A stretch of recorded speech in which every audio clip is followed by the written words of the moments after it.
हरे कृष्णा। तो सभी भक्तों का स्वागत है आज की Gita made easy second class में। तो क्लास शुरू करने से पहले हम लोग प्रभुपाद जी का प्रणाम मंत्र बोलते हैं। ओम अज्ञानतिमिरान्धस्य ज्ञानञ्जनशलाकया चक्षुरुन्मिलितं येन तस्मै श्रीगुरुवे नमः। श्रीचैतन्यमनोभीष्टं स्थापितं येन भूतले स्वयं रूपकदा मह्यं ददाति स्वपदान्तिकं। वन्देऽहं श्रीगुरो श्रीयुतपदकमलं श्रीगुरून् वैष्णवांश्च श्रीरूपं साग्रजातं सहगण रघुनाथान्वितं सजीवं साद्वैतं सावधूतं परिजनसहितं कृष्णचैतन्यदेवं श्रीराधा कृष्णपदान् सहगणललिता श्रीविशाखान्वितांश्च। हे कृष्ण करुणा सिंधु दीनबंधु जगतपते गोपेश गोपिका कांत राधा कांत नमस्ते। तप्त कांचन गौरांगी राधे वृंदावनेश्वरी शुभानुसुते देवी प्रणमामि हरिप्रिय। जय श्री कृष्ण चैतन्य प्रभु नित्यानंद श्री अद्वैता गदाधर श्रीवासादि गौर भक्तवृंद। हरे कृष्णा कृष्णा कृष्णा हरे हरे, हरे राम राम राम हरे हरे। हरे कृष्णा। तो हम आज अपनी गीता मेड इजी के सेकंड सेशन का प्रारंभ कर रहे हैं, दूसरी कक्षा का। और दूसरी कक्षा में भी हम भगवत गीता की भूमिका के बारे में इंट्रोडक्शन डिस्कशन करेंगे। जो हम कल इंट्रोडक्शन प्रारंभ किया था उसी को कंटिन्यू करेंगे। तो कल हमने जाना था कि इस प्रकार से भगवत गीता को अनेक अनेक महान व्यक्तियों ने अपने जीवन में उतारा है और उनसे उन्होंने अपने जीवन को बहुत अच्छा बनाया है, जिसमें वर्तमान में जो लोग उपस्थित हैं उनमें से भी लोग थे, हर प्रकार के लोग थे, साइंटिस्ट भी थे और सोशलिस्ट भी थे और बहुत सारे पॉलिटिशियन भी थे जिन्होंने भगवत गीता को अपने जीवन में उतार के भगवत गीता से अपने जीवन को बहुत सुंदर बनाया। और फिर अंत में हमने यहाँ पे इस स्लाइड को खत्म किया था अपनी क्लास को, कि कैसे महान महान आचार्यों ने भी भगवत गीता को अपने जीवन में उतारा और उसका प्रचार किया। तो आगे हम बढ़ते हैं अपने सेशन में। तो भगवत गीता जो है वो हमारे जीवन को पवित्र करने वाली है। जैसे सब लोग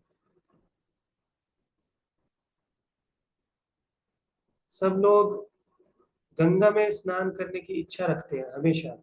सनातन धर्म के जो लोग हैं वो हमेशा गंगा में स्नान करने की इच्छा रखते हैं। तो लोग गंगा में स्नान क्यों करना चाहते हैं? आप लोगों को क्या लगता है, इसका क्या उत्तर है? क्यों लोग गंगा में स्नान करना चाहते हरे कृष्णा प्रभु। हैं? जी। क्योंकि लोग अपने आप को पवित्र करना चाहते हैं, पापों से मुक्त होना चाहते हैं। जी। तो गंगा में स्नान करने से पापों से कैसे मुक्त हो जाते हैं? बाकी भी नदियां हैं और अलग अलग प्रकार की नदियां हैं और अलग अलग प्रकार के जल के स्रोत हैं इस संसार में। तो गंगा से ही क्यों पवित्र होते हैं, ऐसी क्यों धारणा है?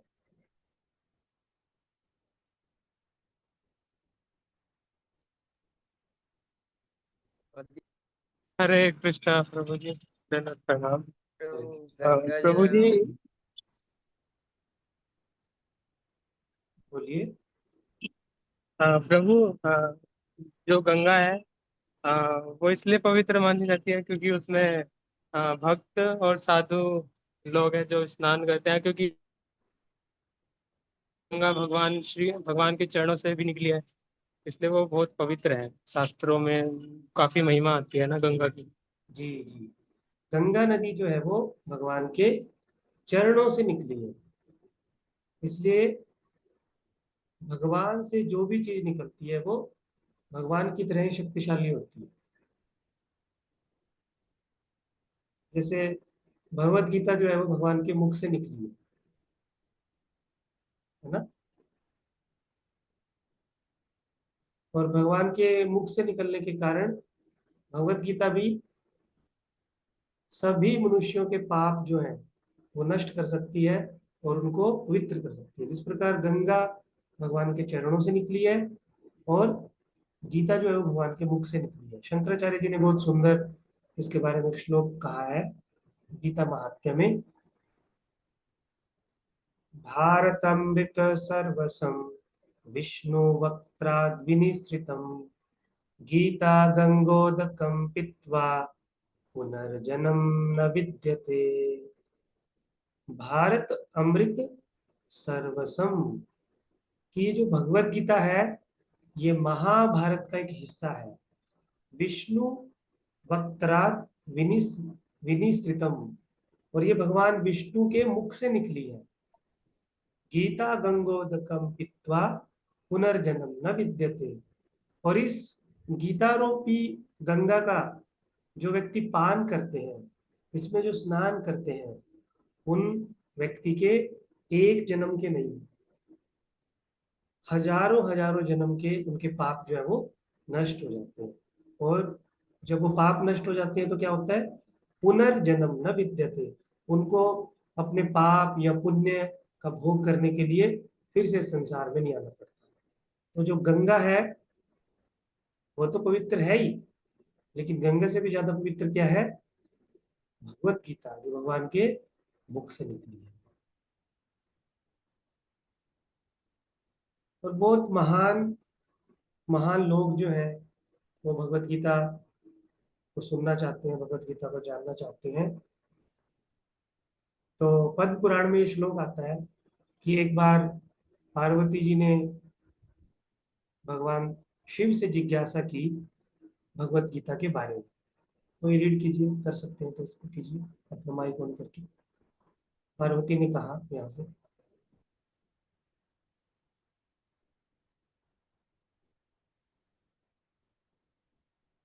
हरे कृष्णा प्रभु।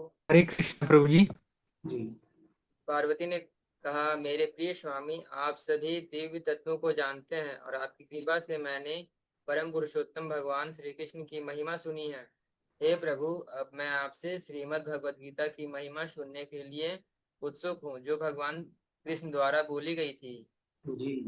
तो पार्वती जी भगवान कृष्ण की महिमा सुनना चाहते हैं भगवत गीता के माध्यम से। भगवत गीता की महिमा को सुनना चाहती है पार्वती जी। और फिर शिव जी ने भगवत गीता की महिमा कहने के लिए गीता महात्म्य करके कुछ श्लोक बोल रहे हैं जिसमें भगवत गीता की महिमा को बताया गया। और पूरी भगवत गीता की जो शिक्षा है वो शिव जी ने अपनी पत्नी पार्वती को भी कहा है। और ये जो सारा दृष्टांत है वो पद्म पुराण में लिखित है कि कैसे भगवान शिव ने पार्वती जी को गीता की महिमा और गीता का ज्ञान जो है, दिव्य ज्ञान जो है वो वर्णित किया। तो बहुत अनादि काल से भी लोग इस भगवत गीता को जानना चाहते हैं, वर्तमान में भी, और इस सृष्टि से परे भी। इस सृष्टि से परे सभी देवी देवता, भगवान शिव की पत्नी पार्वती भी इस भगवत गीता को जानना चाहते हैं। तो बेसिकली आज मैं आप सब लोगों का भगवत गीता के प्रति इंटरेस्ट जागृत कर रहा हूँ कि कैसे महान महान लोग जो हैं वो सब भगवत गीता को पढ़ना चाहते हैं। और ये सुन के हमको भी लगेगा कि भगवत गीता को हमको जानना चाहिए, पढ़ना चाहिए। तो भगवत गीता के इस संसार में अभी इस समय में भी आई थिंक 2000 से भी ज्यादा संस्करण है, 2000 से ज्यादा एडिशन है। कोई बोलता है कि मेरी भगवत गीता ऐसी है जैसी मैंने समझी, कोई बोलता है मेरे को जैसे प्रकृति ने समझाई मैंने वैसे समझी, कोई बोलता है मैंने अपने परिवार के समस्याओं को देख के जो भगवत गीता समझी, मेरी भगवत गीता वो है। कोई बोलता है मैंने संसार को देख के भगवत गीता को लिखा है, कोई बोलता है मैंने भगवत गीता में योग का दर्शन किया है, कोई बोलता है मैंने भगवत गीता में मैनेजमेंट का दर्शन किया है, भगवत गीता से बहुत अच्छा मैनेजमेंट कर सकते हैं। कोई बोलता है भगवत गीता से हम लोग अपने बिजनेस को इम्प्रूव कर सकते हैं। तो बहुत सारे अलग अलग कारण और बहुत सारी अलग अलग बातें भगवत गीता में बोल के, भगवत गीता से बोल के सब लोगों ने अपनी भगवत गीता को लिखा है। तो यहाँ पे दो चीजें हैं। एक तो ये है कि किसी को भगवत गीता का जो भी अर्थ समझ आ रहा है वो वैसे ही उसका अर्थ ले ले, और दूसरा ये है कि भगवत गीता का जो असली अर्थ है उसको लिया जाए। तो दोनों में से क्या सही है? जिसको जो समझ आ रहा है भगवत गीता वैसा ही है, या जो भगवत गीता का असली अर्थ है, जो भगवत गीता के जो वक्ता है वो बताना चाहते हैं, अगर वो भगवत गीता का अर्थ लिया जाए तो वो अच्छा है। भगवत गीता का असली अर्थ जो है वो किससे पता लगेगा? सब लोग अलग अलग प्रकार का चैलेंज करते हैं कि हम भगवत गीता से आपको मैनेजमेंट सिखाएंगे, हम भगवत गीता से आपको एक अच्छा इंसान बनाएंगे, हम भगवत गीता से देश को आजाद करवाएंगे। सब लोगों ने अपना अपना प्रोस्पेक्टिव दिया भगवत गीता को लेके। लेकिन दोनों बातों में से सही बात क्या है कि जो भगवत गीता का असली अर्थ है, अगर हम वो जानते हैं तब हम भगवत गीता को यथारूप में जानते हैं, तब हम भगवत गीता का सही नॉलेज ले पाएंगे। जैसे हम लोग देखते हैं कि कितने सारे मार्केट में भगवत गीता है, लेकिन भगवत गीता का असली उद्देश्य क्या है उस पर हम बाद में जाएंगे। पहले हम, एक साइंटिस्ट है जिन्होंने रिसर्च की है सारी भगवत गीता पे, आप इनको गूगल में भी देख सकते हैं, रॉबर्ट एन माइनर। इन्होंने जितने भी भगवत गीता के संस्करण हैं सारे संस्करण को थोरली स्टडी किया, और स्टडी करने के बाद उन्होंने बिना किसी पक्षपात के ये बोला कि प्रभुपाद जी की जो गीता है, जिसको हम लोग फॉलो करते हैं, जिसको हमने इस कोर्स को डिजाइन करने के लिए फॉलो किया, तो जो प्रभुपाद जी की गीता है वो मूल लेखक के उद्देश्य के सबसे करीब आती है। मूल लेखक कौन है भगवत गीता के? मूल वक्ता कौन है? भगवान श्री कृष्ण। तो भगवान श्री कृष्ण जो बोलना चाहते हैं प्रभुपाद जी की गीता में सबसे क्लोज हमें ये पता लगता है कि प्रभुपाद जी की गीता वही बोल रही है जो भगवान बोलना चाहते हैं। प्रभुपाद जी ने भगवत गीता को इजी फॉर्म में लिखा, लेकिन जो भगवान का मैसेज था उसको बिल्कुल चेंज नहीं किया। तो इसलिए हम आपसे रिक्वेस्ट करेंगे कि अगर आप इस कोर्स को और अच्छे से एलोब्रेट करना चाहते हैं, और आगे जाके फर्स्ट सेकंड थर्ड चैप्टर में जब हम जाएंगे तो भगवत गीता का जो स्टडी है वो थोड़ा सा आपके लिए डिफरेंट हो सकता है, थोड़ा सा आपको नया लग सकता है, लेकिन उसका सरल सॉल्यूशन ये है कि आप अपने पास भगवत गीता हिंदी का या इंग्लिश का, जिसमें भी आपका इंटरेस्ट है, वो संस्करण रखिए प्रभुपाद जी का एज इट इज। और हमने अपने कोर्स में जो 200 जो रजिस्ट्रेशन फीस रखी है, वो रजिस्ट्रेशन फीस इस भगवत गीता के लिए ही है। आप हमारे अक्षित प्रभु जो इस कोर्स के कोऑर्डिनेटर हैं उनसे कोऑर्डिनेट कर सकते हैं। आप उनको अपना रजिस्ट्रेशन अमाउंट का स्क्रीनशॉट भेज दीजिए, वो आपको जहाँ पे भी आप होंगे आपको Bhagavad Gita as it is दे देंगे। और अगर आपके पास भगवत गीता है तो वो भगवत गीता से एक और अच्छी पुस्तक जो बनी हुई है मूलभूत शिक्षाएं, वो आपको सेंड कर देंगे। तो ये भगवत गीता जब आपके पास होगी तो इस कोर्स को जब आप करोगे तो उस भगवत गीता के केवल आप अगर अनुवाद भी पढ़ लोगे तो आपको चैप्टर का पूरा आइडिया हो जाएगा। फिर हम उस चैप्टर को हमारे जीवन से कैसे कनेक्ट करना है और अच्छे से समझ पाएंगे। तो आइए हम देखते हैं कि भगवत गीता का मूल उद्देश्य क्या है, और यह पुस्तक हमारे लिए क्यों महत्वपूर्ण है। दो प्रश्न है, भगवत गीता का वास्तविक उद्देश्य, पर्पस क्या है भगवत गीता का, और हमारे जीवन में इसका क्या पर्पस है, मेरे जीवन में इसका क्या महत्व है। ठीक है, सब लोग बहुत सारी पुस्तकें पढ़ते हैं, हम भी मनोरंजन के लिए कोर्स ज्वाइन कर लेते हैं, हम भी थोड़ा एंटरटेनमेंट करने के लिए भगवत गीता को जान लेते हैं। नहीं, ऐसा नहीं है, लेकिन हमको जानना चाहिए कि हमारे जीवन में भगवत गीता का क्या महत्व है।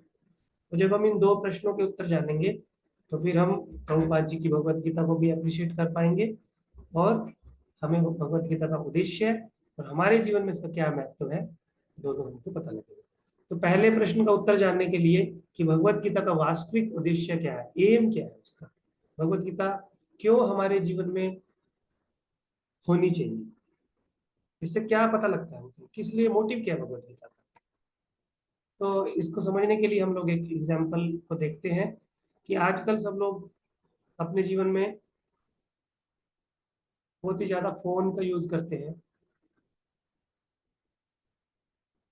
तो फोन का आपको क्या क्या यूज समझ में आता है, आप तो यूज करते ही हैं, कोई बोलना चाहेंगे, एक एक दो दो यूज।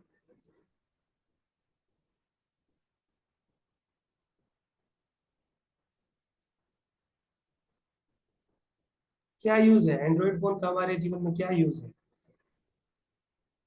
बहुत इजी है ये तो प्रश्न। हरे कृष्णा प्रभु। जी। सोशल नेटवर्क बनाने के लिए। यस। और और इजीली कांटेक्ट करने के लिए किसी से कभी भी। हम्म, हरे कृष्णा प्रभु। प्रभु चार्ट में ही दिख रहा है कि फोन के कई पर्पस हो सकते हैं, किसी को फोन करना, मैसेज करना, और इंटरनेट का यूज करना, व्हाट्सएप चलाना, इंस्टा चलाना, फेसबुक चलाना, तो बहुत सारे उद्देश्य चार्ट में ही दिख रहे हैं। हम्म। लेकिन ये जो सारे फोन के पर्पस हैं, ये हम कब यूज कर सकते हैं? जब फोन को बनाने वाले ने वो चीजें फोन में डाली हुई हैं। जो चीजें फोन में डाली हुई है फोन बनाने वाले ने, उतना ही हम फोन को एक्सप्लोर कर सकते हैं। क्या हम फोन का यूज किसी को मारने के लिए कर सकते हैं? कर सकते हैं अगर हमारा सिर घुमा हुआ है तो। लेकिन फोन बनाने वाले ने फोन का ये यूज करने के लिए नहीं उसमें कोई ऐप डाली। क्या फोन का यूज हम लोग घर में, अगर कोई बर्तन नहीं है तो उस पे चपाती रख के, उस पे सब्जी रख के, फोन पे उसको एज ए प्लेट हम यूज करके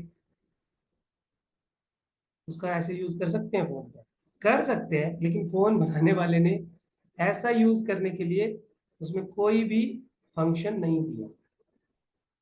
इसी तरह से कोई भगवत गीता का उद्देश्य योग, कोई भगवत गीता का उद्देश्य मैनेजमेंट, कोई भगवत गीता का उद्देश्य किसी प्रकार की तपस्या, किसी प्रकार का कोई गुण अर्जित करना, किसी प्रकार की कोई अपने जीवन में प्रॉब्लम को सोल्व करना, ये भगवत गीता का उद्देश्य सब लोग यूज कर सकते हैं, ऐसे भगवत गीता को यूज कर सकते हैं। लेकिन असली जो उद्देश्य है, असली जो फोन का उद्देश्य है, वो कैसे पता लगेगा? जिसने फोन को बनाया और उसने उस फोन में जो जो ऐप डाली, उससे हमें पता लगेगा कि फोन का असली यूज ये है। इसी तरह से भगवत गीता का असली उद्देश्य कौन बता सकते हैं? जिसने भगवत गीता को बनाया, जिसने भगवत गीता को बोला। और भगवत गीता को किसने बोला? भगवान कृष्ण ने। तो भगवत गीता का असली उद्देश्य कौन जानते हैं? भगवान कृष्ण। तो जो भगवान कृष्ण भगवत गीता का उद्देश्य बोल रहे हैं भगवत गीता में, वही भगवत गीता का असली उद्देश्य है। दूसरे दूसरे उद्देश्य के रूप में हम भगवत गीता को यूज कर सकते हैं, जैसे फोन को हम दूसरे दूसरे उद्देश्य के रूप में यूज कर सकते हैं, लेकिन असली उद्देश्य उसका फोन बनाने वाले ने फोन के साथ दे रखा है। इसी तरह भगवत गीता बनाने वाले ने, भगवत गीता बोलने वाले ने भगवत गीता का उद्देश्य भगवत गीता में ही बता रखा है। तो उससे हमको असली उद्देश्य पता लगेगा। और दूसरा हमारा प्रश्न था कि भगवत गीता का हमारे जीवन में क्या महत्व है। तो हम अपने जीवन में देखते हैं अलग अलग प्रकार के हमारे जीवन में कष्ट आते हैं, है ना। इसको हम लोग अर्जुन के उदाहरण से समझते हैं थोड़ा सा अर्जुन की स्थिति देखते हैं और फिर कंपेयर करते हैं कि क्या हमारी भी वैसी स्थिति है। तो अर्जुन की स्थिति क्या थी? वो एक ऐसे युद्ध में खड़ा है जो उसके लिए सबसे इम्पोर्टेंट युद्ध है। जैसे मान लीजिए कि कोई क्रिकेट का प्लेयर है और अब उसको अपने जीवन का सबसे इम्पोर्टेंट मैच खेलने जाना है। और जब वो मैच खेलने के लिए स्टेडियम में पहुंचता है और बोलता है मेरे को तो खेलने का उत्साह ही नहीं आ रहा, मैं तो अपने खेल पे अपने गेम पे कंसंट्रेट ही नहीं कर पा रहा। तो अर्जुन की स्थिति भी ऐसी ही है। अपने जीवन का सबसे बड़ा धर्म युद्ध अर्जुन लड़ने जा रहे हैं और युद्ध का शंखनाद हो चुका है। दोनों सेनाएं आमने सामने खड़ी हैं, कौरवों की सेना और इधर पांडवों की बहुत बड़ी सेना, और सारों की नजरें अर्जुन पे टिकी हुई है।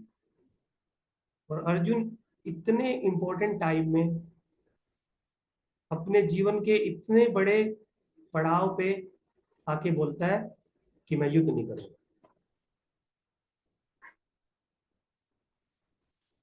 और कंफ्यूज हो जाता है। और क्या कंफ्यूज हो जाता है कि मुझको समझ नहीं आ रहा कि युद्ध करना ठीक है या युद्ध ना करना ठीक है। अर्जुन के सामने दोनों ही स्थितियां जो है वो अच्छी स्थिति थी। दोनों ही रास्ते उसको अच्छे लगते थे। उसके जीवन में दो धर्म थे, कुल धर्म और क्षत्रिय धर्म। कुल धर्म तो उसको प्रेरणा दे रहा था कि तुम्हें युद्ध नहीं करना चाहिए, युद्ध करने से तुम्हारा सारा कुल नष्ट हो जाएगा, इसलिए कुल के प्रति तुम्हारा धर्म है अपने कुल की रक्षा करना और युद्ध ना करना। लेकिन एक तरफ था उनका क्षत्रिय धर्म। क्षत्रिय धर्म उनको बोल रहा था अरे क्षत्रियों को युद्ध के कब अवसर मिलते हैं, क्षत्रियों को धर्म की स्थापना करने के कब अवसर मिलते हैं, तुम क्षत्रिय हो और क्षत्रियों का काम है युद्ध लड़ना। ये भी अर्जुन को सही लग रहा था, युद्ध लड़ना भी सही लग रहा था, युद्ध ना लड़ना भी सही लग रहा था। तो मैं अब आपसे पूछना चाहता हूँ कितने लोगों के जीवन में ऐसा टाइम आता है जब आपके सामने आपको दो डिसीजन दिखाई देते हैं और दोनों डिसीजन आपको लगते हैं सही है, और उन दो सही डिसीजन के बीच में आप फंस जाते हो और बोलते हो अब मेरे को समझ नहीं आ रहा क्या करें, क्या सही है क्या गलत है मुझे समझ नहीं आ रहा। मैं अपनी आइडेंटिटी को लॉस कर चुका हूँ। जीवन में बहुत प्रकार के क्राइसिस आते हैं, family crisis, financial crisis, relationship crisis, health crisis, relationship, emotional crisis, physical crisis.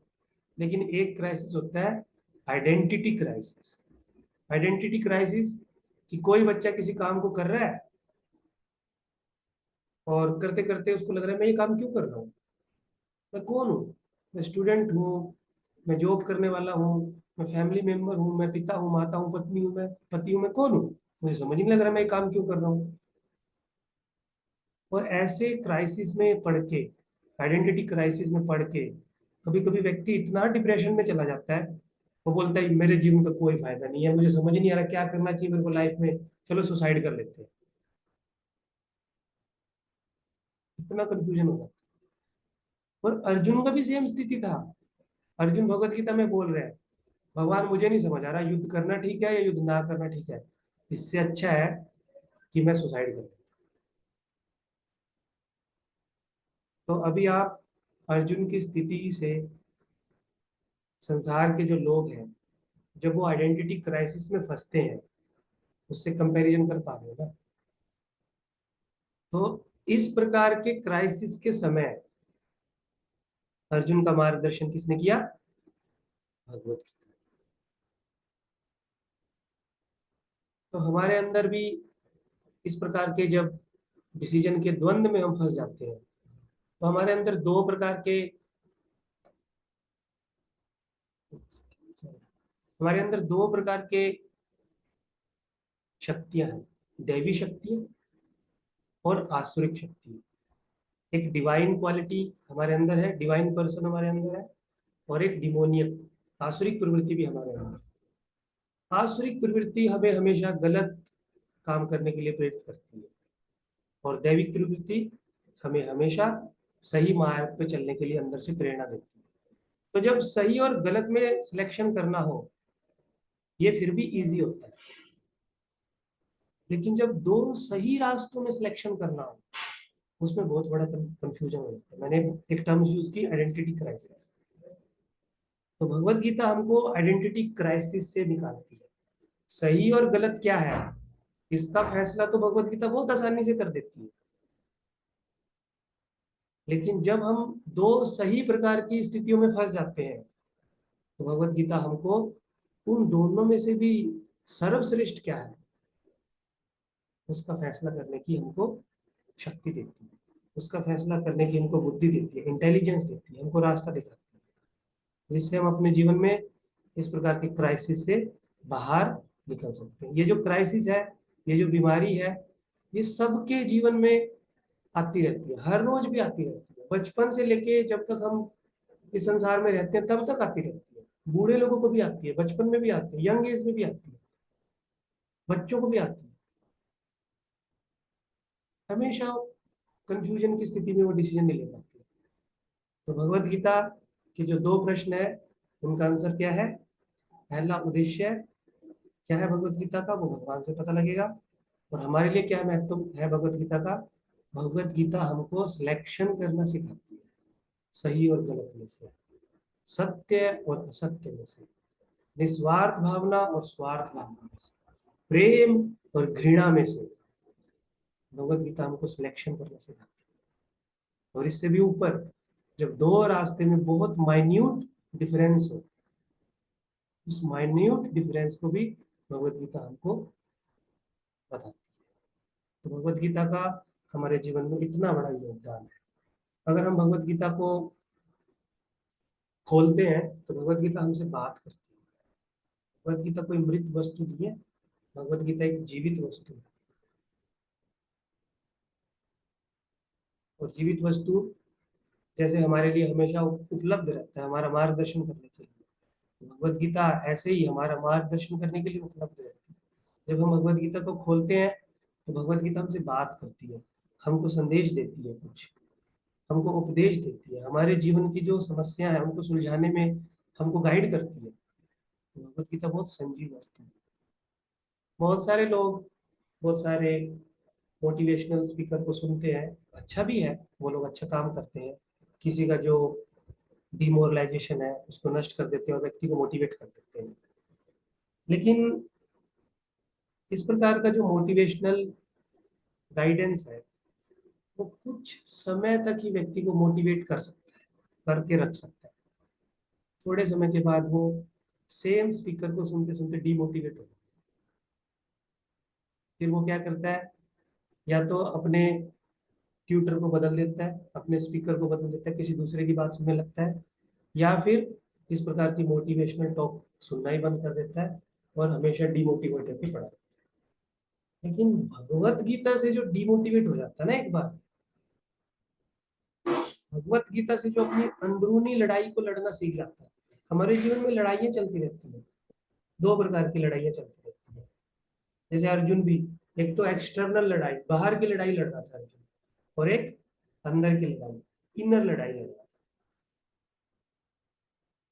तो भगवत गीता हमको इनर जो बैटल है उसको जीतने में सहायता करती है। भगवत गीता का हमारे जीवन में बहुत महत्वपूर्ण योगदान है। ये पग पग पे हमारे जीवन के हर डिसीजन में हमारी हेल्प करती है। हर सेकंड में, हर मिनट में हमारे दिमाग में दो दो तीन तीन टाइप के विचार आते हैं। तो भगवत गीता हमको फिल्टर करके अच्छे विचारों को कैसे एक्ट करना है अपने जीवन में, उस प्रकार का मोटिवेशन देती है। तो भगवत गीता जो है वो एक जीवित वस्तु है, और भगवत गीता अर्जुन के माध्यम से हमारे लिए एक प्रेममयी संदेश है भगवान के द्वारा। अर्जुन एक प्रकार के बैटलफील्ड में है और भगवान उनको रक्षा करते हैं, भगवान अपना प्रेम उनको प्रदान करते हैं, भगवान अपना कृपा उनको ज्ञान के माध्यम से देते हैं। और ये जो कृपा है केवल अर्जुन के लिए नहीं है, अर्जुन के माध्यम से हम सब के लिए। हम सब लोग अपने जीवन के अंदरूनी और बाहरी युद्ध को भगवान के इस प्रेममयी संदेश से जीत सकते हैं। तो भगवत गीता कैसे जीवित वस्तु है, इसको भी शंकराचार्य जी ने अपने श्लोक में कहा है। आप मेरे पीछे दोहराने का प्रयास कर सकते हैं अपना स्पीकर ऑन करके।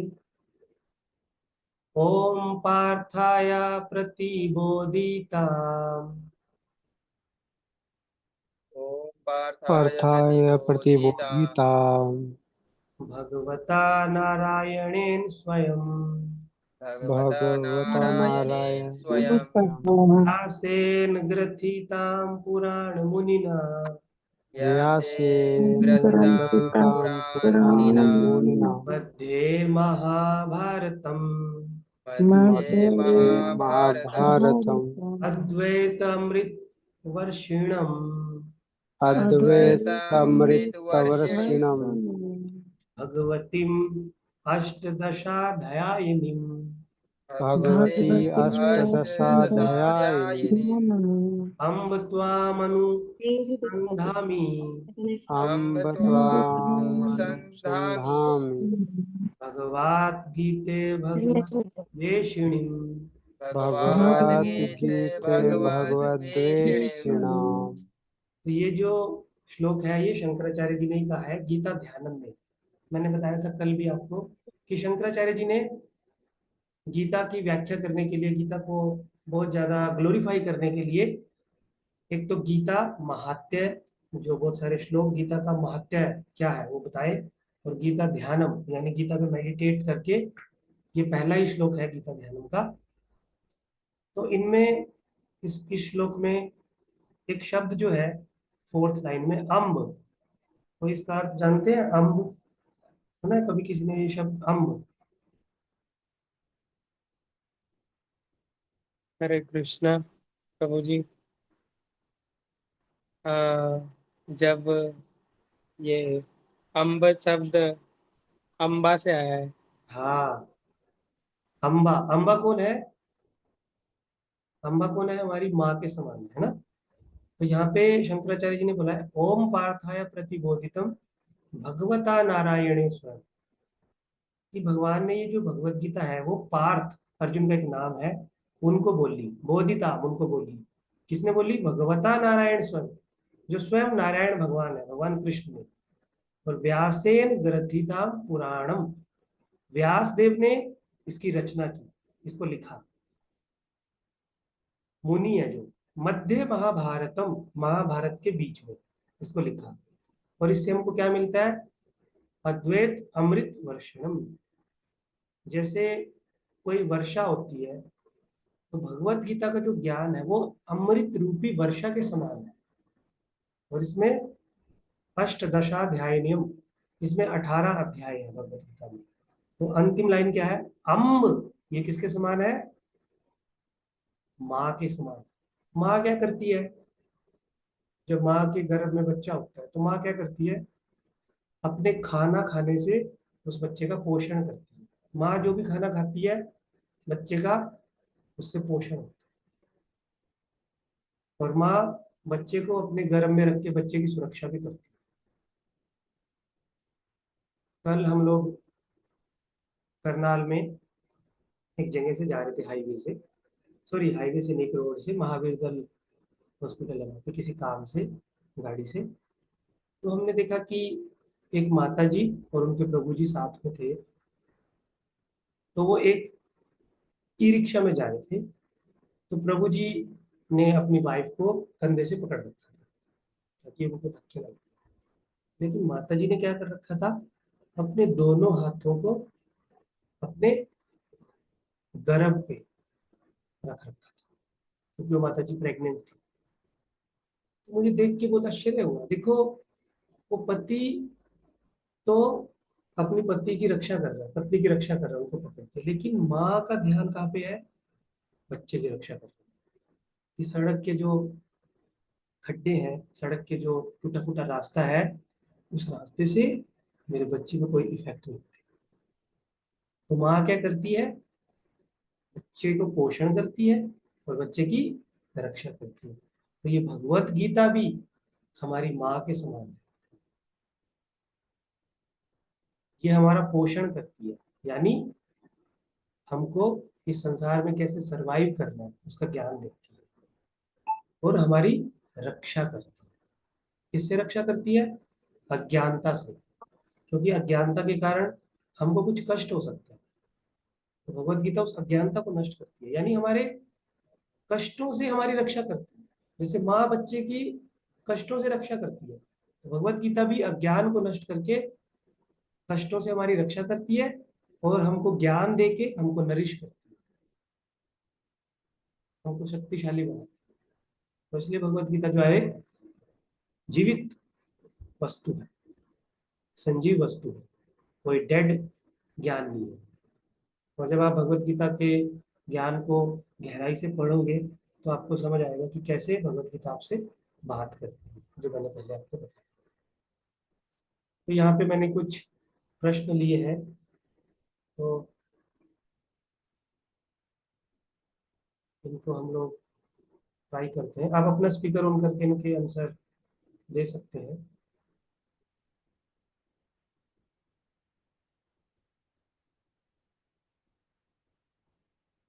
आप देख पा रहे हैं स्क्रीन को?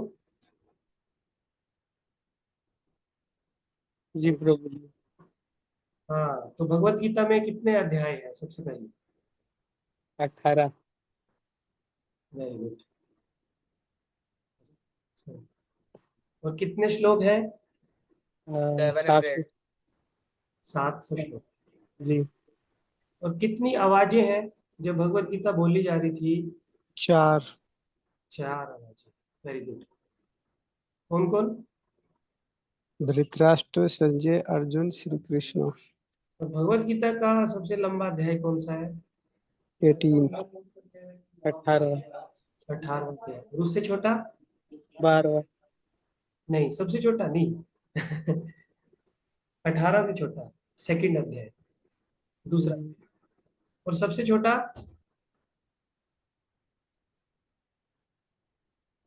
भगवत गीता का सबसे छोटा अध्याय कोई गैस? 15वां प्रभु जी, 15वां। हाँ, 12 और 15। और कब बोली गई भगवत गीता ये? हाँ, 5120 साल पहले।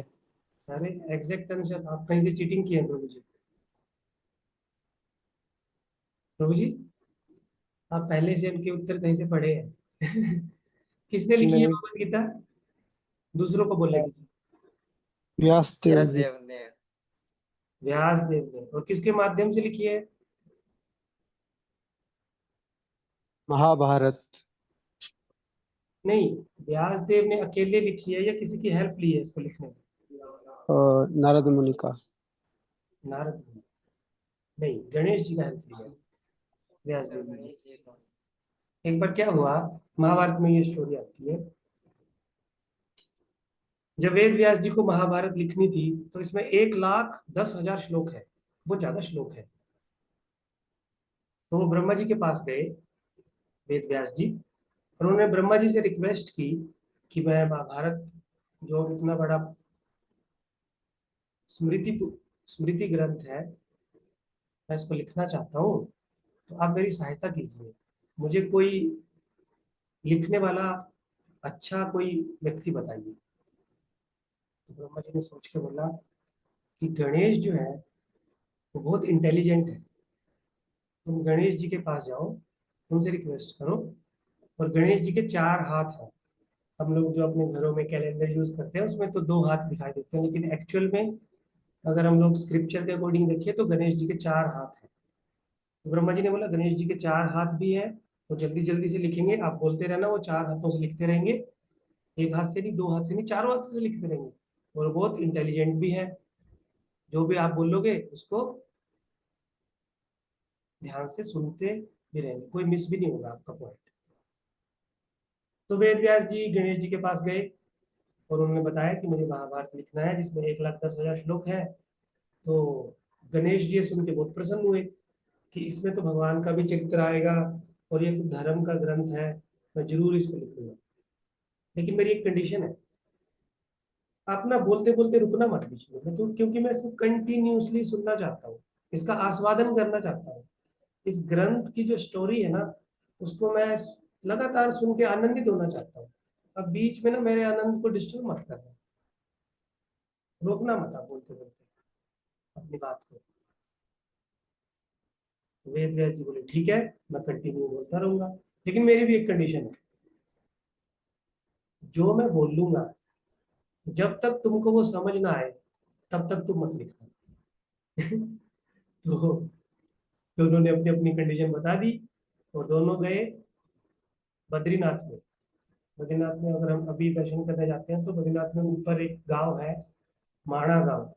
माणा गांव में बद्रीनाथ जी की एक वेद व्यास जी की एक गुफा है। उस गुफा में उन्होंने बहुत सारे ग्रंथ लिखे। तो वेद व्यास जी बहुत सारे ग्रंथों को मेडिटेट, बहुत सारे श्लोकों को मेडिटेट करते थे। जब भगवत गीता लिखने की बारी आई और मेडिटेट करके उन्होंने गणेश जी को बोलना शुरू किया। और जब उन्होंने गणेश जी को बहुत सारे श्लोक बोले, उसमें कोई कोई श्लोक वेद व्यास जी बहुत टफ लैंग्वेज यूज करते थे संस्कृत की, जिसको समझने में गणेश जी को भी बहुत टाइम लग जाता था, वो भी सोच में पड़ जाते थे। और जब तक वो सोच में पढ़ते थे, इतनी देर में वेद व्यास जी को टाइम मिल जाता था बाकी श्लोकों को सोचने का। इतने में वो बाकी श्लोक 100 या 200 श्लोक सोच लेते थे, फिर गणेश जी को बोल देते थे। फिर गणेश जी को और टाइम लगता था उनको समझने में, क्योंकि उनकी कंडीशन क्या थी, जब तक उनको समझ में ना आए तब तक उनको लिखना नहीं है। तो कोई कोई श्लोक उनको समझ नहीं आता था, वो बहुत मेडिटेट करते थे गणेश जी, फिर जाके लिखते थे। तब तक वेद व्यास जी को भी सारे श्लोकों को अच्छे से मेडिटेट करके बोलने का मौका मिल जाता था। तो इस प्रकार से गणेश जी ने और वेद व्यास जी ने महाभारत में भगवत गीता को लिखा। तो किसका हिस्सा है ये तो अभी आपको पता ही लग गया, महाभारत का। और कौन से पर्व में आता है ये? भीष्म पर्व में। भीष्म पर्व क्या है? जब महाभारत का युद्ध हो रहा था तो 10वें दिन अर्जुन ने भीष्म को धराशायी कर दिया, और भीष्म जो है वो बाणों की सैया पे युद्ध भूमि में लेटे हैं, क्योंकि उनकी एक इच्छा थी कि मैं इस युद्ध को अंत तक देखना चाहता हूँ।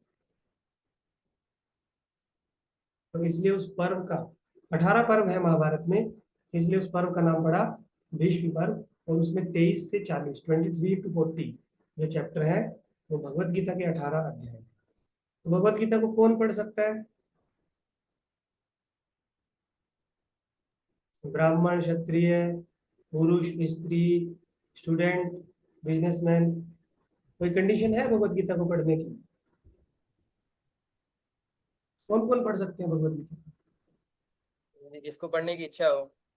हाँ, जिसको पढ़ने की इच्छा हो, यानी सभी पढ़ सकते हैं भगवत गीता, कोई कंडीशन नहीं है भगवत गीता को पढ़ने की। और इसे समझ कौन सकता है?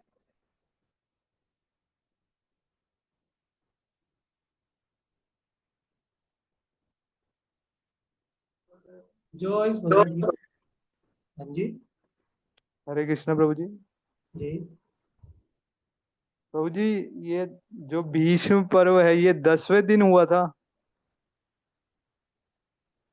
10वें दिन? नहीं नहीं, महाभारत में 18 पर्व है ना। महाभारत हाँ। में 18 पर्व है। तो जब भीष्म की 10वें दिन, ये मैंने बोला युद्ध के 10वें दिन, जब युद्ध के 10वें दिन भीष्म सरसैया पे लेट गए, तो वो जो पर्व चल रहा था, जो लिखा हुआ पर्व था, वो भीष्म पर्व था। और ये भीष्म पर्व आई थिंक छठा पर्व है, तो एग्जैक्ट। भगवत गीता फिर इस पर्व में बोली हुई है या स्टार्टिंग में ही बोली थी? नहीं नहीं नहीं नहीं, भगवत गीता स्टार्टिंग में कैसे बोल रही थी? स्टार्टिंग में तो बहुत कुछ हुआ ना, पांडवों का जन्म हुआ, उनको वनवास जाना पड़ा। भगवत गीता तो बाद में आई ना। महाभारत को ध्यान करो थोड़ा सा, नहीं कैसे प्रभु, महाभारत हुई। मैं ये पूछ रहा हूँ कि भगवत गीता युद्ध से पहले बोली गई या जब भीष्म देव जब उस पे गए, मतलब भीष्म पर्व आया जब वो आप बता रहे हो कि मतलब वो शरशैया पे नहीं तब नहीं तब प्रभु जी, बोली? भीष्म पर्व तब नहीं शुरू हुआ जब वो मर गए, या वो जब सैया पे लेट गए, तब नहीं शुरू हुआ। वो भीष्म पर्व का एक पार्ट है, मतलब भीष्म पर्व के अंदर आता है वो इंसिडेंट, क्योंकि वो सबसे फेमस इंसिडेंट है ना महाभारत का, कि भीष्म पितामह जो है सरसैया पे लेट गए, इसलिए इस पूरे पर्व को ही भीष्म पर्व बोल दिया। और उस भीष्म पर्व में ही भगवत गीता बोली गई, 23 चैप्टर से 40 चैप्टर। वो पर्व ठीक है। वहां से शुरू नहीं हुआ जब भीष्मदेव सरसैया पे लेट गए, नहीं नहीं नहीं, वहां से शुरू नहीं हुआ, उससे पहले शुरू हुआ। वो तो उसमें मेन इंसिडेंट है, इसलिए उस पर्व का नाम भीष्म पर्व रखा गया। प्रभु जी उत्तर मिला आपको? जी प्रभु जी, समझ गया। Thank you. तो भगवत गीता को कौन समझ सकता है? जो इसको यथारूप हरे कृष्ण समझने प्रभु। का प्रयास करता है। यथारूप का अर्थ है, कोई इसका उत्तर देना चाह रहे थे? बोलिए बोलिए, कोई बात नहीं। हाँ, प्रभु जी मैं तो कुछ और उत्तर देना चाहता था। मेरा उत्तर ये था कि जो व्यक्ति मतलब पढ़े और एक वैष्णव के अंडर में रह करके पढ़े, वो उसको समझ सकता हाँ, यथारूप में जो समझने की कोशिश करता है, जैसे ये भगवान ने बोल ली है वैसे ही समझने की कोशिश करता है, अपना कोई स्पेकुलेशन नहीं लगाते। भगवान ने जैसे बोल लिया वैसे ही समझने की कोशिश करते हैं, उसको बोलते हैं यथारूप।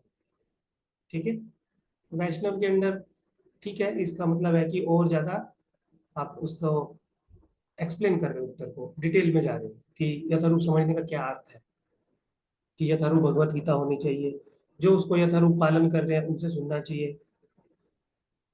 ठीक है। जी। और अब मेरा प्रश्न आपसे है, प्रभु जी कोई कोई स्क्रीन पे कुछ क्लिक करता है जिससे मुझे बार बार करना पड़ता है, तो आप प्लीज। हाँ, यहाँ पे प्रभु जी प्रश्न ये है कि भगवान कृष्ण ने ही अर्जुन को ही क्यों चुना भगवत गीता बोलने के लिए?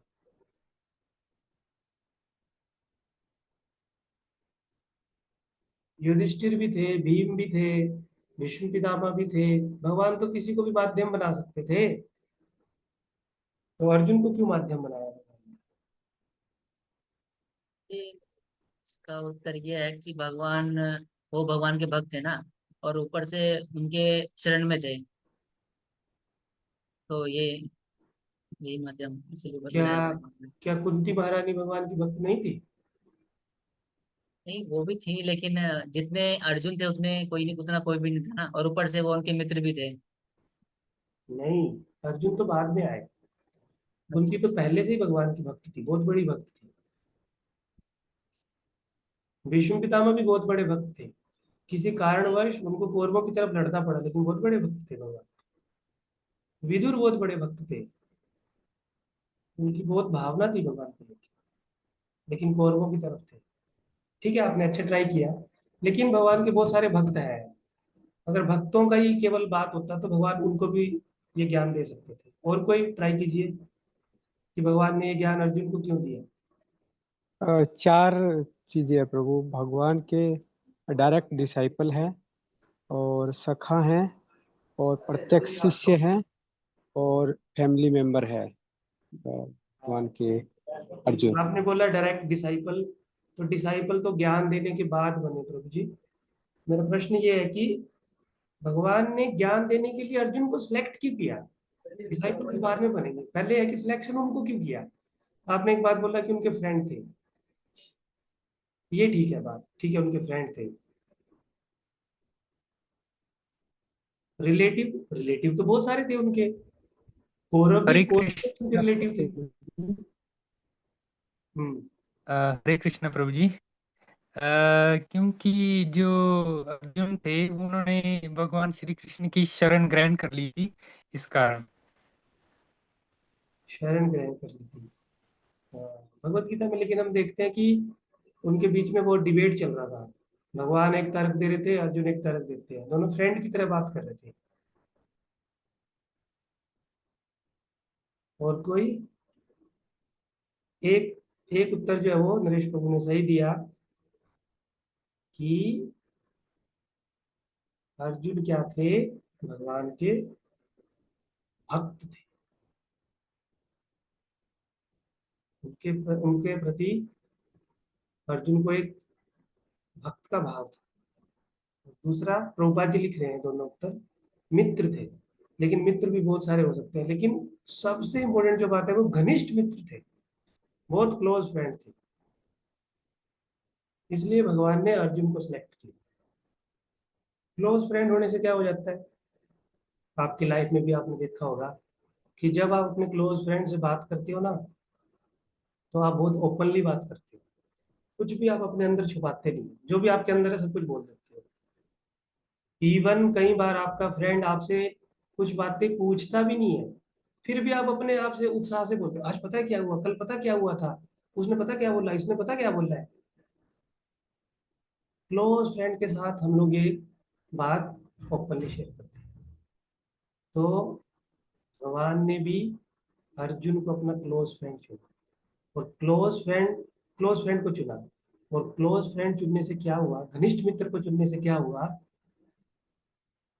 अर्जुन जो भी प्रश्न पूछते थे ना, भगवान बिना हिचक के उसका उत्तर देते थे, पूरा भगवान उसको एक्सप्लेन करते थे। और कई बार भगवत गीता में ऐसा भी हुआ है, अर्जुन पूछते भी नहीं थे, लेकिन भगवान बोलते हैं, हे पार्थ, अब मुझसे ये सुनो, मैं तुमको ये भी बताना चाहता हूँ, ये भी सुनो, वो भी सुनो। भगवान पूरा अपना इंटरनल मूड जो है वो अर्जुन के सामने ओपन कर देते हैं। जैसे हम लोग अपने फ्रेंड के सामने अब अपना अंदर का जो भी है वो ओपन कर देते हैं। तो अर्जुन भगवान के घनिष्ठ मित्र थे, इसलिए भगवान ने ये ज्ञान देने के लिए अर्जुन को चुना, ताकि भगवान ओपनली और पूरा अच्छे से एक्सप्लेन कर सके, सब कुछ बता सके। तो वैदिक ज्ञान को जानने के लिए 3 चीजों की हमें आवश्यकता होती है। एक, साधु, कि वैदिक ज्ञान कैसे प्रमाणिक होता है, उसके 3 प्रमाण हमको चाहिए, साधु, गुरु और शास्त्र। जो भी बात बोली जा रही है वो शास्त्रों में होनी चाहिए, प्रमाणिक गुरु द्वारा बोली गई होनी चाहिए, और साधु द्वारा। और सबसे जो सुप्रीम गुरु है वो कौन है, भगवान कृष्ण। तो ये जो भगवत गीता है ये शास्त्र का भी हिस्सा है, क्योंकि महाभारत का हिस्सा है,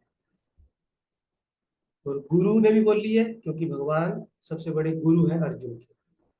और तीसरा, बहुत सारे साधु पुरुषों ने, जैसे खुद वेद व्यास ने, नारद मुनि ने, मध्वाचार्य ने, रामानुजाचार्य ने, आदि शंकराचार्य ने, चैतन्य महाप्रभु ने भगवत गीता को अपने जीवन में उतारा है।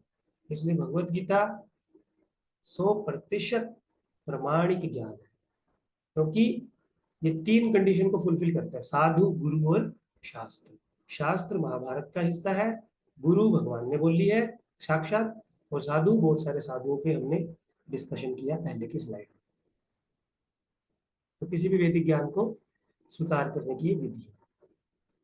और भगवत गीता के बहुत सारे नाम जो है वो एक आचार्य ने दिए।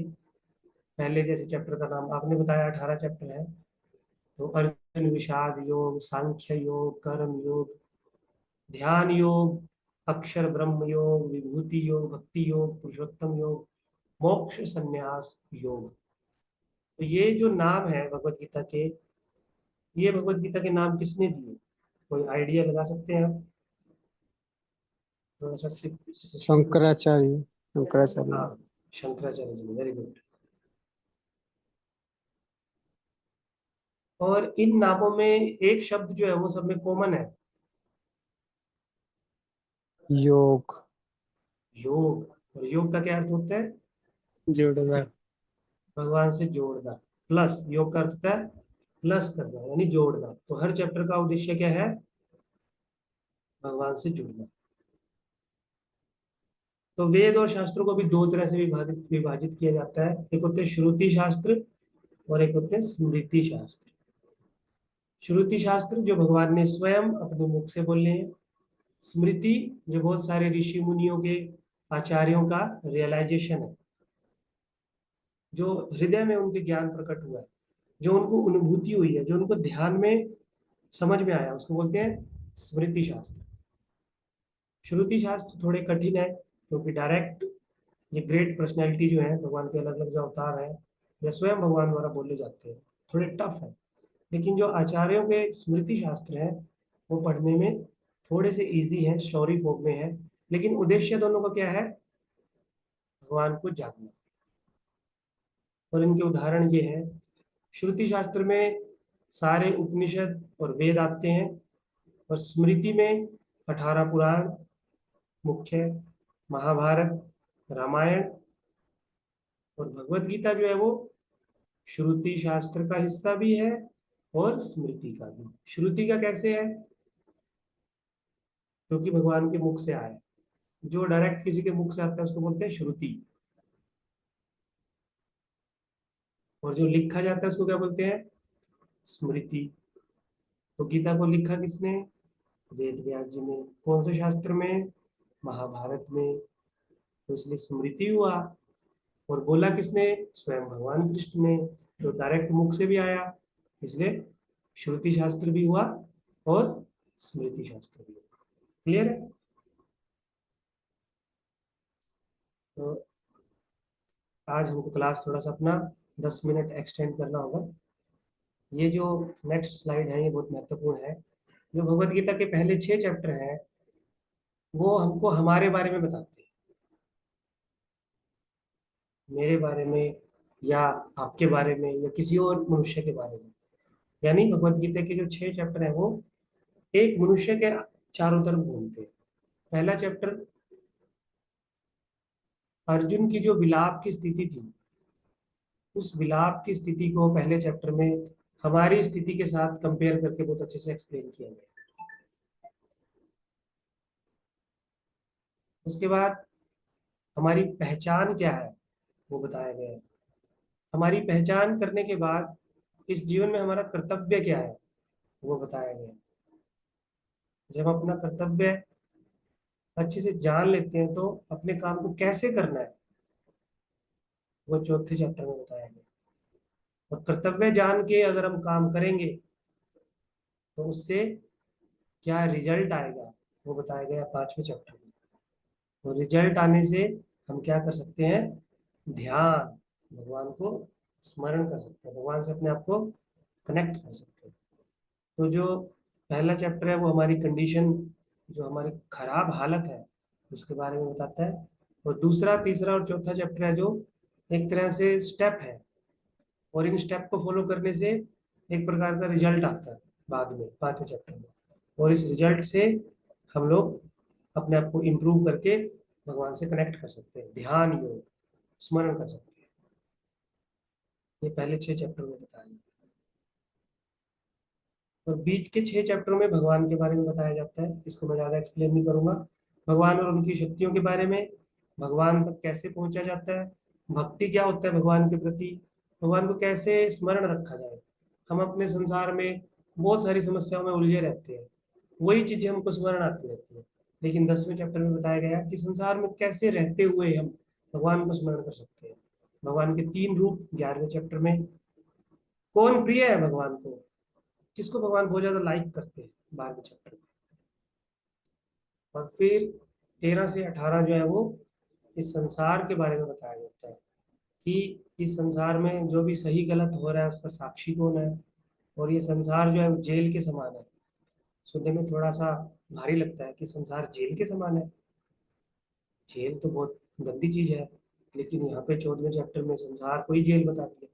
लेकिन जब हम कभी भविष्य में इसको डिटेल से जानेंगे तो फिर हमें पता लगेगा कि सच में जेल है। और इस जेल से निकलना कैसे है 15वें चैप्टर में बताया जाएगा।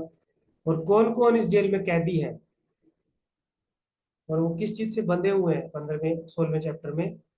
और इस संसार से सब जब पता लग जाएगा कि कैसे निकलना है, हम लोग कैदी है, लेकिन फिर ये समझना कि संसार से निकलने में जटिलता क्या है, क्या कठिनाई है, संसार से निकला क्यों नहीं जा रहा, वो 17वें चैप्टर में। और फिर 18वें चैप्टर में भगवान को शरणागत होके हम इस संसार से अपने आप को निकाल सकते हैं, इस संसार के झंझट से आपको अपने आप को मुक्त कर सकते हैं। तो ये पूरा कारागार में रिलीज अपने आप को कैसे करना वो प्लान है।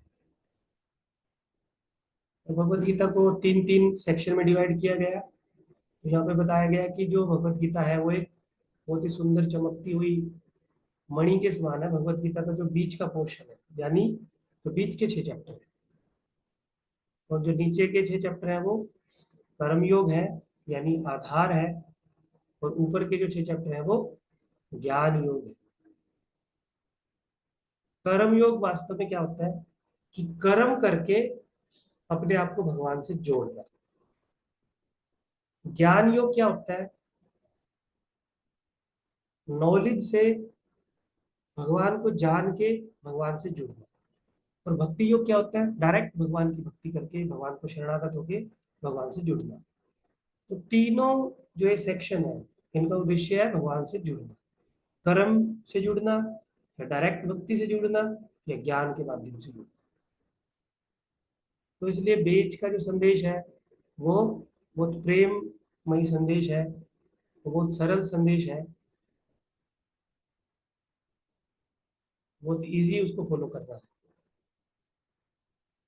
ये जो रूट ट्रैक है, बस ये हमारा सेकंड लास्ट स्लाइड है।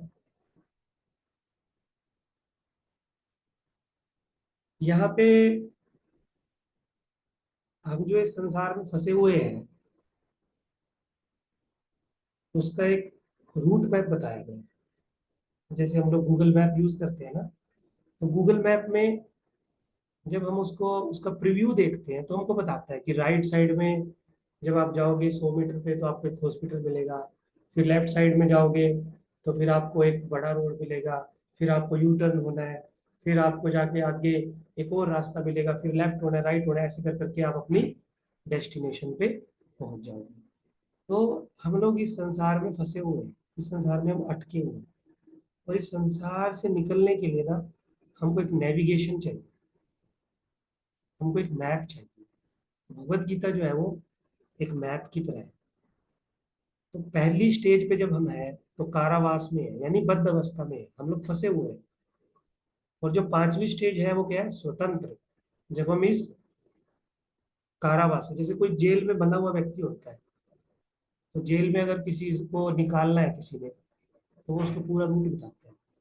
रात को सब सो जाते हैं, आप यहाँ से जाना, वहां से जाना, फिर यहाँ से जाके ये रास्ते से जाना, ये रास्ते से मैं ये रास्ता खुला रखूंगा, फिर वहां पे आप गाड़ी खड़ी रहेगी, गाड़ी से चढ़ के आप उधर चले जाएंगे।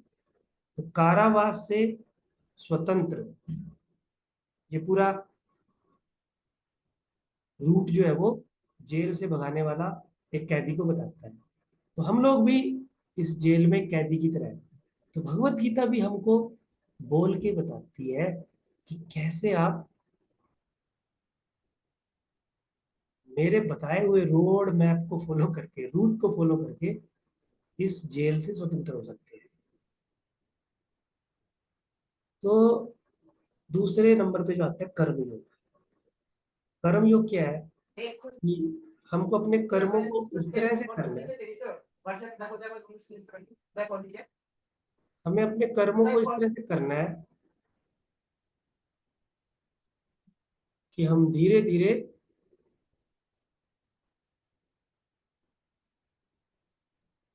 चीजों को समझने लगे।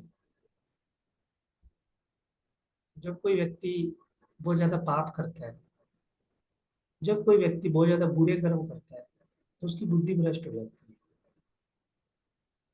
जब बुद्धि भ्रष्ट होती है तो किसी भी प्रकार के नॉलेज को, किसी भी प्रकार के ज्ञान को उसको कोई कितना भी बोलता रहे, लेकिन उसकी दिमाग में वो बैठता नहीं। तो दूसरा जो पड़ाव है वो क्या है? कर्म योग। हमें अपने कर्मों को इस प्रकार से करना है कि वो हमको स्वतंत्रता की तरफ लेके जाए।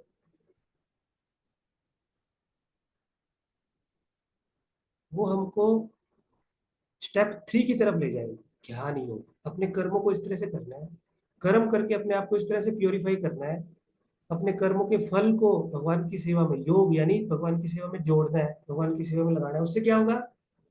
हमारा जो इंटेलिजेंस है वो शार्प होगा। तब हम कहाँ पे पहुंचेंगे? ज्ञान योग। ज्ञान योग यानी हमको फिर दृढ़ विश्वास हो जाएगा कि सच में हम लोग जेल में हैं और हमको यहाँ से निकलना है। ये चीजें हमको समझ में आने लगेगी जब हम कर्म को अच्छे से करेंगे। ज्ञान हमको समझ में आएगा, भगवत गीता का ज्ञान हमको समझ में आएगा। और भगवत गीता का ज्ञान समझ आने से फिर हम लोग ध्यान कर सकते हैं, मेडिटेट कर सकते हैं कैसे निकलना है। जैसे जेल में जो फंसा हुआ व्यक्ति है ना, जब उसको सारा रोड मैप बता दिया जाता है ना, तो फिर वो अपने आप ही बैठ के ध्यान करता है, अच्छा मेरे को रोड मैप तो बता दिया, निकलना कैसे है। इसी तरह से बद्ध अवस्था से कर्मयोग, कर्म अवस्था से योग, ज्ञान योग, ज्ञान से फिर ध्यान। ध्यान यानी हम लोग मेडिटेट कर सकते हैं, स्वतंत्र कैसे होंगे, थोड़ा ही रास्ता बचा है। और फिर इसी रास्ते में बीच में आती है भक्ति, जिससे हम लोग इस संसार से मुक्त हो सकते हैं और अपने आप को स्वतंत्र अवस्था में पा सकते हैं। क्लियर है? हरे कृष्ण प्रभु। हरे कृष्ण। प्रभु मेरा प्रश्न है कि हम इस जीवन प्रभु जी एक स्लाइड कारावास बचा है, एक स्लाइड और बचा है, बस मैं उसको बोल देता हूँ। प्रभुपाद जी के तात्पर्य से प्रभुपाद जी बोल रहे हैं, आप ही पढ़िए इसको प्रभु जी। जो कुछ भी कृष्ण भगवत गीता में स्वयं के बारे में कहते हैं, अगर हम इतना स्वीकार करते हैं तो हम तुरंत भगवत धाम, हमारा घर वापस जाने के लिए योग्य हो जाते हैं। जो कुछ भी भगवान कहते हैं अगर उसको हम स्वीकार करते हैं तो फिर हम अपने आप को इस जेल से मुक्त करा सकते हैं, अपने घर भगवत धाम वापस जा सकते हैं। Thank you very much. Hare Krishna. बोलिए प्रभु जी, अभी आपको क्या? हरे कृष्ण प्रभु, मेरा प्रश्न था कि हम इस कारावास में बंद क्यों हैं? हाँ, जेल में जो क्रिमिनल होते हैं वो कारावास में बंद क्यों कर दिए जाते हैं? बुरे कर्म के कारण। हाँ, क्योंकि वो कुछ गलत काम करते हैं, इसलिए उनको जेल में बंद किया जाता है। तो इसी तरह से हमने भी भगवान के बनाए हुए, प्रकृति के बनाए हुए कुछ नियमों को तोड़ा है, इसलिए हमको इस जेल में आना पड़ता है। लेकिन भगवान इतने कृपालु हैं, हमको जेल से निकलने का प्लान भी बताते हैं, खुद आते हैं भगवान और हमको प्लान बताते हैं कि निकलना कैसे है। ये अच्छा चीज है। जैसे जेल में कोई कोई जेलर जो है बहुत अच्छा होता है और बताता है कि तुम लोग जेल में ऐसे बिहेव करो, तुम्हारी सजा कम हो जाएगी, तुमको जल्दी से जेल से निकाल दिया जाएगा। तो भगवान भी आके यहाँ पे बताते हैं कि तुम जो मैं बोल रहा हूँ वैसे करो, इस जेल से तुमको निकाल दिया जाएगा वो जल्दी। तो हमारे कर्मों के कारण ही हम लोग इस जेल में आके गिर गए। ठीक है प्रभु जी। हरे कृष्ण प्रभु।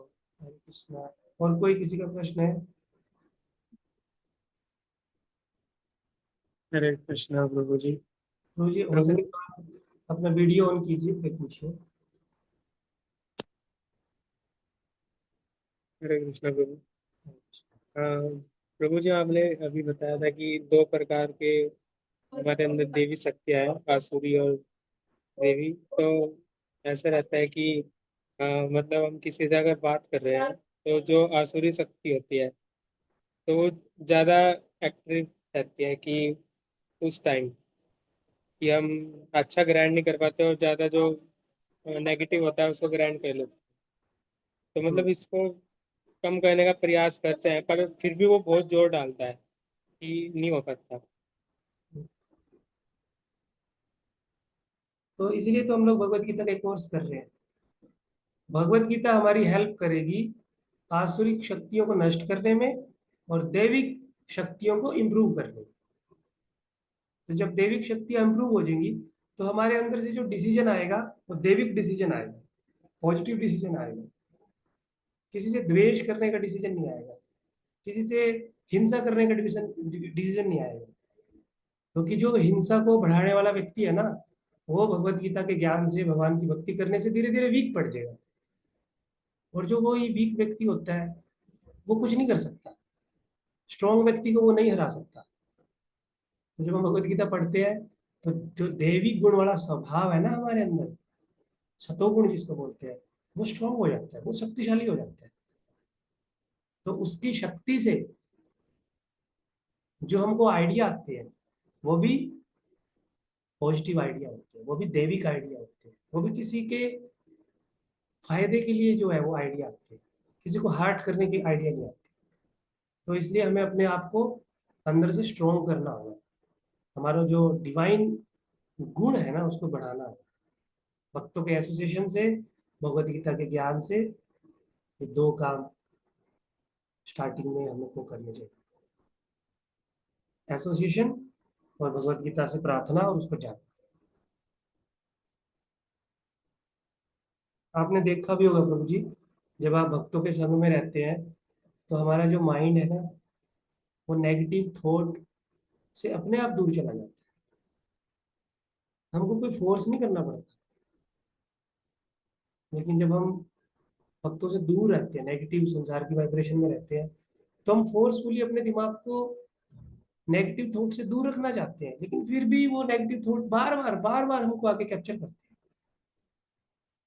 तो इसी से आपको आइडिया लग जाता होगा कि कैसे भक्तों के एसोसिएशन में कोई व्यक्ति सेफ रहता है, नेगेटिव एनर्जी से सेफ रहता है। इसलिए बार बार भक्तों के पास जाके बैठना चाहिए, भक्तों से सुनना चाहिए, भक्तों से एसोसिएशन करने के बहाने ढूंढने चाहिए। अगर आपको ये कंसेप्ट समझ में आ गया कि भक्तों के पास जाने से हमें अपनी नेगेटिव एनर्जी को फोर्सफुली किक आउट नहीं करना पड़ता, बस भक्तों के साथ जाके बैठो, नेगेटिव एनर्जी अपने आप गायब हो जाती है। तो अगर ये कंसेप्ट समझ में आ गया तो इसके अकॉर्डिंग एक्ट करना चाहिए।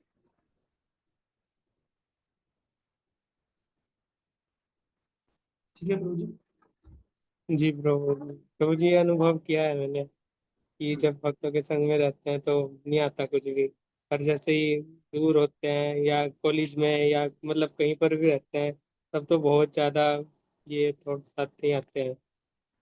जी, थैंक यू। और कोई किसी के कुछ प्रश्न है?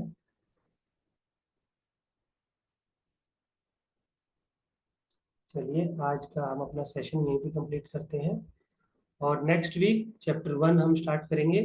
चैप्टर 1 में हम देखेंगे कि अर्जुन की कंडीशन हमारी कंडीशन से कैसे मैच करती है। अर्जुन जैसे सोचता है हम कब कैसे ऐसे सोचते हैं, और अर्जुन जो एक्सक्यूज देता है हम भी ऐसे एक्सक्यूज देते हैं अपने युद्ध को छोड़ने के लिए, अपने फील्ड को छोड़ने के लिए हम अलग अलग एक्सक्यूज देते हैं अपने काम को हम लोग स्किप करने के लिए अर्जुन की तरह एक्सक्यूज देते हैं। तो हम फर्स्ट चैप्टर में देखेंगे। ठीक है, हरे कृष्णा, सबका बहुत बहुत धन्यवाद। हरे कृष्णा। हरे कृष्ण। हरे धन्यवाद।